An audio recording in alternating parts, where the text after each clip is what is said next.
একটা HP laptop আছে, এটার ল্যাপটপটা অনেক স্লো কাজ করে। স্লো কাজ করার কারণ হচ্ছে হার্ড ডিস্ক লাগা আছে, হার্ড ডিস্কটাকে অনেক স্লো কাজ করবে। ওকে, তো এটা স্পিড বাড়ার জন্য কী করতে হবে, একটা এসএসডি কার্ড মার্কেটে চালু হয়েছে, সেটা এসএসডি কার্ড লাগানোর পরে ল্যাপটপটা 4 গুণ স্পিড কাজ করবে। তো এটা কীভাবে করব তো একটু দেখিয়ে দিচ্ছি।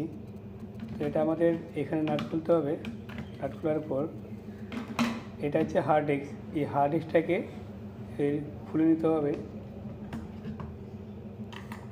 ওকে, 1 TB হার্ড ডিস্ক দেওয়া আছে এখানে, 1024 GB। তো এটাকে এসএসডি লাগাতে হবে। এখন নতুন মার্কেটে এসএসডি এসে 512 GB এসএসডি।